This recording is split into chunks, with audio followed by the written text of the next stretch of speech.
नमस्कार दोस्तों, आप सबका स्वागत है मेरे YouTube चैनल के ऊपर।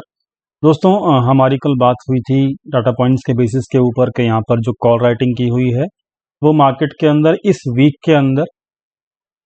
की एक्सपायरी के अंदर मतलब प्रोप्राइटर्स ने की हुई है और वो मार्केट को 16,300 के नीचे रखने में सक्षम होंगे और कामयाब होंगे। तो डाटा पॉइंट्स ने जैसा बताया आज मार्केट ने वैसा ही बिहेव किया और आप सबको टेलीग्राम चैनल के ऊपर बताया भी गया था सुबह सुबह ही कि कॉल लेटर एक्टिव हैं और कॉल लेटर हम पहले से ही जानते थे कि यहाँ पर कॉल लेटर कौन थे, वो प्रोप्राइटर थे। तो आप चेक कर सकते हो यहाँ पर ये डाटा पॉइंट्स के हिसाब से मार्केट चला है कि नहीं चला, और पूरा का पूरा क्लैरिफिकेशन आपको कल वाली वीडियो के अंदर मिल भी जाएगा। अगर आपने देखी होगी लास्ट कल वाली वीडियो तो जाके जरूर चेक कीजिएगा, क्योंकि वहाँ पे एक एक डाटा पॉइंट्स के बेसिस के ऊपर आपको पूरा प्रॉपर्ली बताया गया है कि डाटा पॉइंट्स कितने इम्पॉर्टेंट हैं और वहाँ पर प्रोप्राइटर्स ने कॉल राइटिंग करी हुई थी 16,300 के लेवल के ऊपर। और आप जाके चेक भी कर सकते हो कि आज का जो 15 मिनट के टाइम फ्रेम के ऊपर जो भी मूव आया वो सुबह सुबह मूव किस तरीके से आया है। पहली कैंडल में ही यहाँ पर डेफिनेटली एक डाउनसाइड मूव मिला जो कि 150 तक के लेवल के आसपास था और वहां से फिर बाउंस भी आया। दोस्तों यहाँ पर एक चीज इंपॉर्टेंट है आपके लिए समझना। क्या चीज इंपॉर्टेंट है समझना, ध्यान से समझिएगा उस चीज को। तो यहाँ पर अभी ये कंसोलिडेशन जो चल रहा है, मार्केट ऊपर जाता है फिर नीचे फिर ऊपर फिर नीचे, और मतलब मार्केट जो है ना वो 200 पॉइंट के अंदर अंदर घूम ही रहा है ना। मार्केट नीचे गिर रहा है, 150 के नीचे जा रहा है मार्केट, ना ही 350 के ऊपर जा रहा है। तो ये 200 पॉइंट की जो रेंज है निफ्टी के अंदर, ये क्यों की जा रही है? इसलिए की जा रही है क्योंकि जब कभी भी एक फास्ट अपसाइड मूव किसी भी मंथ के स्टार्टिंग में आता है तो वहां पर प्रीमियम काफी ज्यादा हैवी हो जाते हैं, क्योंकि वहां पर पूरा मंथ का टाइम फ्रेम पड़ा होता है और प्रीमियम हैवी होने की वजह से वहां पे सेलर्स के लिए बहुत अच्छा होता है, ऑप्शन सेलर्स के लिए बहुत बढ़िया होता है वहां पे कि हैवी प्रीमियम्स को उनको सेल करने का मौका मिलता है। तो अब पहले पहले 3 दिन के अंदर ही, इस महीने के 3 दिन के अंदर ही मार्केट के अंदर एक अच्छा 400-500 पॉइंट का अपसाइड मूव आ गया था।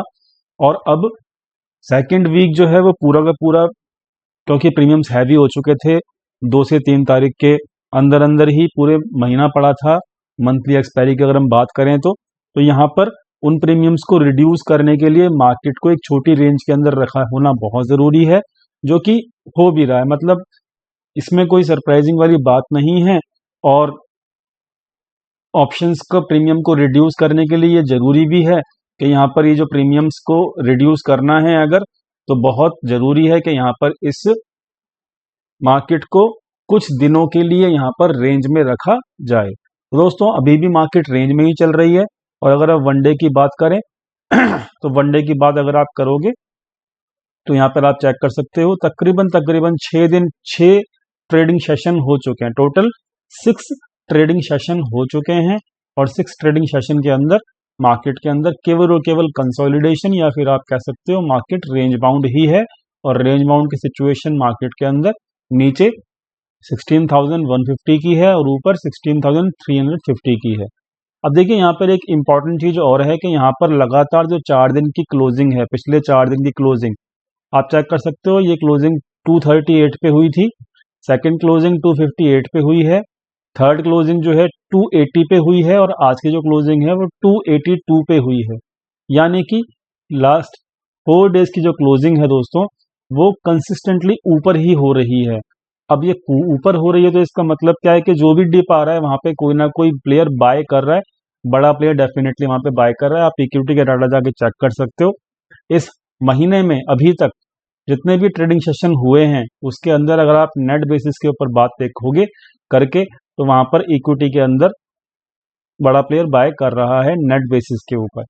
तो ये मैं आपको पहले डिस्क्लेमर देना चाहता हूं। तो यानी कि ये भी जो भी कंसोलिडेशन चल रहा है इस हफ्ते में, हो सकता है अभी 2 दिन और कंसोलिडेशन मिले आपको, तो वो 2 दिन कंसोलिडेशन अगर हो रहा है तो होने दीजिए, लेकिन आप प्रिपेयर रहिए कि ये मार्केट 350 के ऊपर जाके एक बार 500 के लेवल को आराम से टच कर सकता है इस महीने के अंदर, लेकिन रेंज बहुत छोटी है, मैं आपको अभी बता रहा हूं क्लियरिटी में। दोस्तों ये तो हुई कुछ इंपॉर्टेंट बातें जो मैं आपको बताना चाहता था और बता भी दिया, बहुत इंपॉर्टेंट थी आपके लिए। हम डाटा पॉइंट चेक कर लेते हैं कि इस वीक का जो लास्ट कल का एक्सपायरी डे बचा हुआ है उसके अंदर क्या क्या पोजीशंस हैं किस प्लेयर की, और उसके हिसाब से हम देख लेंगे कि डाटा पॉइंट्स में क्या क्या इंपॉर्टेंट चीज़ें यहाँ पे निकल के आ रही हैं। तो दोस्तों यहाँ पर अब आपके सामने ये डाटा पॉइंट है ही, और मैं डेली बेसिस के ऊपर दिखा रहा हूँ ये डाटा पॉइंट्स के बेसिस के ऊपर, और आप चेक कर सकते हो कि जो डेली हम डिस्कशन करते हैं डाटा पॉइंट्स के बेसिस के ऊपर मार्केट वैसा ही रिएक्ट कर भी रही है। तो दोस्तों यहाँ पर आज के दिन अगर मैं बात करूं तो प्रोपराइटर्स ने अपनी कॉल राइटिंग की पोजीशंस दोबारा से इंक्रीज कर ली है। मतलब उनको ये लगता है कि वो 16,300 के आसपास ही मार्केट को क्लोज कर पाएंगे, क्योंकि उन्होंने 16,300 का जो कॉल है वो उन्होंने सेल किया हुआ था, कल भी किया था, परसों भी किया था, और आज भी वो करके गए हैं। तो यानी कि उनको ये लगता है कि 16,300 के आसपास मार्केट हम आराम से क्लोज कर देंगे, और जो 16,300 का जो प्रीमियम है कॉल साइड का वो प्रीमियम खा लेंगे, ईट कर लेंगे प्रॉपरली। तो यहाँ पर 16,300 जो है वो अभी भी इन्होंने सेल किया हुआ है। FIIs की बात करूं तो इन्होंने पुट बाइंग इंक्रीज की है, जो कि एक बेरिश साइन होता है, लेकिन यहाँ पर इन्होंने इक्विटी सेगमेंट के अंदर बाय किया है। तो मुझे ऐसा लगता है कि जो भी इक्विटी में बाय किया है इन्होंने, ये पुट बाइंग जो है वो एक हेज पोजीशन से, तो इसका कोई भी ज़्यादा इम्पैक्ट यहाँ पे मेरे हिसाब से नहीं पड़ने वाला, क्योंकि जो पुट बाइंग है जो इन्होंने की है पुट बाइंग, उसको तभी सही माना जाएगा जब एक्सपायरी के दिन आपके मतलब काफ़ी ज़्यादा पड़े होंगे, काफ़ी ज़्यादा एक्सपायरी के दिन होंगे। अभी एक्सपायरी तो कल ही है, एक ही दिन बचा हुआ है एक्सपायरी में, तो वहाँ पर पुट बाइंग करके प्रीमियम डीके करवाना खुद जानबूझ के, तो ये तो कोई बात डाइजेस्ट होती नहीं मेरे और ना ही शायद आपके होगी। लेकिन उन्होंने साथ में क्या क्या किया हुआ है, आज के दिन उन्होंने इक्विटी को बाय किया हुआ है, FII की मैं बात कर रहा हूँ, तो इसलिए कहीं ना कहीं थोड़ा बहुत उन्होंने पुट बाइंग इंक्रीज की है, जिसकी वजह से आपको ये समझ में आ रहा होगा कि ये हेज पोजीशंस हैं। दोस्तों यहाँ पर जो पुट बाइंग DII ने भी इंक्रीज की है। अब DII जो लगातार कंसिस्टेंटली जो है वो बाय कर रहा है इक्विटी को, तो इन्होंने भी क्या किया है, इक्विटी को बाय किया है। किसने? DII ने। तो इनकी जो पोजीशंस यहाँ पर ये इंक्रीज मिली हैं शॉर्ट साइड की, जो कि पुट बाय इन्होंने इंक्रीज किया, यानी कि शॉर्ट साइड की पोजीशन इंक्रीज की है, तो ये भी इनकी हेज पोजीशंस हैं, और वो भी आप जानते ही हो एक दिन का एक्सपायरी बचा हुआ है, तो यहाँ पर इसका भी कोई ज़्यादा ऑब्जेक्टिव या इम्पोर्टेंस नहीं है, क्योंकि यहाँ पर इक्विटी सेगमेंट के अंदर बाय चल रहा है, किसका? FII का और DII का। तो यानी कि ऑप्शंस में ये दोनों लोग अभी भी एक्टिव ज़्यादा नहीं हैं। अब मैं बात करूं कि इन लोगों ने पुट सेलिंग कल भी इंक्रीज करी थी और आज भी इंक्रीज कर दी है, और आप जानते ही हो 16,200 और 16,300, ये दो लेवल ऐसे हैं जहां पर इन्होंने पुट सेलिंग की हुई है। तो मेरे हिसाब से, और मार्केट बार बार 16,200 के नीचे जा रहा है लगातार 3 दिन से, और इन लोगों को लॉसेस और इन लोगों के स्टॉप लॉसेस हिट करवा रहा है जानबूझ के। तो यानी कि रिटेल ट्रेडर्स के सेंटिमेंट्स को हिलाने की पूरी पूरी कोशिश की जा रही है मार्केट के द्वारा। मार्केट में इस एक्सपायरी में ज़्यादा कुछ है नहीं, और ज़्यादा कुछ अभी बचा है नहीं कल के हिसाब से, अगर डाटा पॉइंट के हिसाब से हम बात करें तो रेसिस्टेंस जो है वो 16,300 के आसपास ही है, और सपोर्ट जो है वो 16,200 के आसपास है इस डाटा पॉइंट के बेसिस के ऊपर। इन लोगों के ऑलरेडी बहुत सारे स्टॉप लॉसेस हिट हो चुके हैं, क्योंकि 200 के नीचे मार्केट रेगुलरली कंसिस्टेंटली जा रहा है।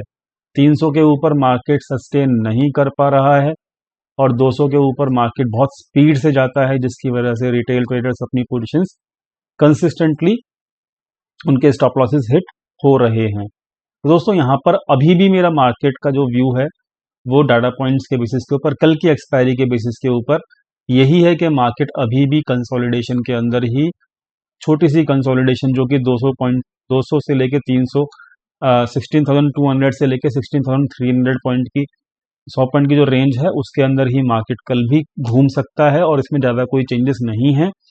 और यही यहाँ पर डाटा पॉइंट्स के बेसिस के ऊपर निकल के आ रहा है। साथ में हम यहाँ पर ऑप्शन चेन भी चेक कर लेते हैं। तो ऑप्शन चेन जो है वो आपको दिख जाएगी यहाँ पे मार्केट की, निफ्टी की 12 अगस्त की ऑप्शन चेन यहाँ पे आपको दिख रही होगी। और चेक कर लेते हैं यहाँ पे क्या हो रहा है। यहाँ पर देखो 12 अगस्त की ऑप्शन चेन के अंदर अभी भी जो ये है ना 16,300 के ऊपर, 16,300 के ऊपर जो है ना अभी भी हैवीली जो है राइटिंग हुई है, और साथ में 16,400 के ऊपर भी हुई है। तो यानी कि ये राइटिंग किसने की है? ये राइटिंग डेफिनेटली कॉल राइटर जो है वो प्रोप्राइटर्स हैं, हम जानते ही हैं। तो 300 और 400 के लेवल के आसपास मार्केट आपको मिले तो आप एक बार को निकल ही जाइएगा, क्योंकि वहाँ पर इस हफ्ते में तो कम से कम मार्केट मतलब 300 के ऊपर शायद सस्टेन कर पाए, और इस हफ्ते में केवल एक दिन बचा हुआ है। और आप यहाँ पे चेक कर सकते हो कि यहाँ पर जो ये पुट सेलिंग करी थी, जिसकी मैं बात कर रहा था कि बार बार स्टॉप लॉसेस हिट हुए हैं रिटेल ट्रेडर्स की, तो जो स्टॉप लॉसेस हिट हुए हैं जिसकी वजह से ये पोजीशंस क्लोज आपको दिख रही हैं, और ये 16,200 के ऊपर भी आपको पोजीशंस क्लोज दिख रही हैं। तो ये किसकी पोजीशंस हैं? ये पोजीशंस उन्हीं की हैं जिनके स्टॉप लॉसेस हिट हुए थे, और जो ये स्टॉप लॉसेस हिट हुए थे इन्होंने अपनी पोजीशंस क्लोज कर दी थी। और ये स्टॉप लॉसेस किसके थे? ये रिटेल ट्रेडर्स के थे। आपने और हमने कल डाटा पॉइंट्स के बेसिस के ऊपर देखा ही था। अब इन्होंने, रिटेल ट्रेडर्स ने जो पुट सेलिंग की हुई है 250 के आसपास की हुई है, 250 के आसपास की हुई है आज के एक्सपायरी के अंदर। और दोस्तों 250 के नीचे एक डिप आ सकता है, और 200 जो है वो एक मेजर अच्छा सपोर्ट भी है। अगर टोटल ओपन इंटरेस्ट की बात करें तो रेंज जो है वही निकल के आती है कल के दिन के लिए भी, कि 200 से लेके और 350 तक के आसपास रेंज आप लगा लो, क्योंकि 300 से ऊपर 20-30 पॉइंट मार्केट ऊपर गया तो 350 की एक हायर रेसिस्टेंस रेंज भी है। लेकिन वहाँ पर जो है आपका कॉल राइटिंग हैवीली हो भी रखी है, 15,000 की हुई है। तो यानी कि 350 से लेके 200 तक की रेंज आप कल के दिन लगा लो मार्केट के अंदर। तो ये रेंज निकालने का तरीका हो गया, और डाटा पॉइंट्स भी आपको बता रहे हैं क्या है क्या नहीं सिचुएशन, और पूरा का पूरा क्लैरिफिकेशन आपको डाटा पॉइंट के बेसिस के ऊपर कल की एक्सपायरी के लिए हो चुका होगा। मेरे हिसाब से 300 के आसपास मार्केट कल एक्सपायर कर सकता है। दोस्तों ये बैंक निफ्टी का है चार्ट, और बैंक निफ्टी में भी ये जो है आपका मार्केट जो है 35,400 के आसपास जो कल का रेसिस्टेंस सपोर्ट था, सॉरी, वो अच्छे से आज के दिन भी जो है वो प्रॉपरली फॉलो किया गया। और प्रोप्राइटर्स जो थे वो कॉल राइटर थे कल के दिन, आज के दिन भी हैं, तो इन्होंने डेफिनेटली अपने रेसिस्टेंस के आसपास जो है अपना मार्केट को नीचे की तरफ धकेला। और आप जाके चेक कर सकते हो कि देखो ये अच्छी खासी एक नेगेटिव कैंडल बनी है, प्रोप्राइटर्स ने अच्छा खासा आज अपना प्रॉफिट भी कमाया है। तो दोस्तों यहाँ पर अब ऑप्शन चेन देख लेते हैं फटाफट से, बैंक निफ्टी की क्या बोलती है। निफ्टी की तो आप ऑप्शन चेन समझ ही गए होंगे, बैंक निफ्टी की भी समझ लेते हैं। बैंक निफ्टी की ऑप्शन चेन आप चेक कर लो, यहाँ पर 35,500 के आसपास अच्छा खासा सपोर्ट है, पोजीशंस ओपन है अभी भी।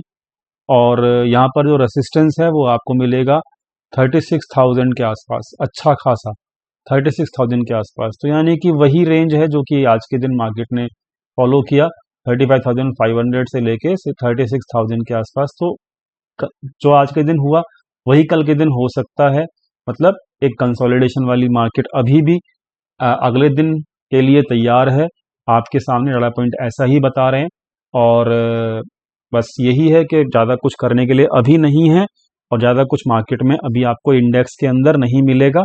डाटा पॉइंट साफ साफ आपको क्लियर करके बता रहे हैं। आई होप आपको एक क्लियर मैसेज मिल गया होगा डाटा पॉइंट के बेसिस के ऊपर कि मार्केट कल किस तरीके का रह सकता है। और मेजर ट्रेंड जो है वो अपसाइड ही है, क्योंकि हम अगर वीकली बात करें बैंक निफ्टी के बेसिस के ऊपर, अगर हम वीकली बात करें तो देखो अभी भी इतनी बड़ी कैंडल के बाद कंसोलिडेशन होना ज़रूरी है। मैं आपको रेगुलरली बता रहा हूँ, कल के दिन भी बताया था, आज भी बता रहा हूँ कि कंसोलिडेशन हो रहा है, इसका मतलब कंसोलिडेशन होने दीजिए, कंसोलिडेशन ज़रूरी भी है। तो लेकिन अगर लॉन्ग टर्म ट्रेंड की बात करें तो वो एक अपसाइड ट्रेंड ही है बैंक निफ्टी के अंदर, और निफ्टी के अंदर भी। हम देख लेते हैं वीकली कैंडल क्या बताती है। तो दोस्तों वीकली कैंडल भी आपका कंसोलिडेशन ही बता रही है निफ्टी के अंदर भी। तो भाई निफ्टी के अंदर कंसोलिडेशन है, बैंक निफ्टी के अंदर कंसोलिडेशन है, कल के दिन की एक्सपायरी में ज़्यादा कुछ है नहीं, कंसोलिडेशन ही नज़र आ रहा है डाटा पॉइंट के बेसिस के ऊपर। तो ओवरऑल ज़्यादा कुछ मार्केट में है नहीं करने को, ये कंसोलिडेशन वीक कंप्लीट होने दीजिए। मार्केट के अंदर ट्रेंड अपसाइड ही है और मेरे हिसाब से 15 अगस्त के बाद एक अच्छा अपसाइड मूव छोटा मोटा आपको डेफिनेटली मिल सकता है और 16,500 का लेवल और 36,000 का लेवल बैंक निफ्टी में आपको मिल सकता है, इसलिए जो भी डिप मिले आपको उसमें आप बाय कर सकते हो। Thank you so much for watching this video. Description में लिंक दिया हुआ है टेलीग्राम चैनल का, आप जाके ज्वाइन कर सकते हो। स्पेशल इंस्ट्रक्शन है, मिडवीक वीडियो जो है वो कल आएगा एक्सपायरी खत्म होने के बाद, मेंबर्स ओनली के लिए। Thank you so much for watching this video. Thank you.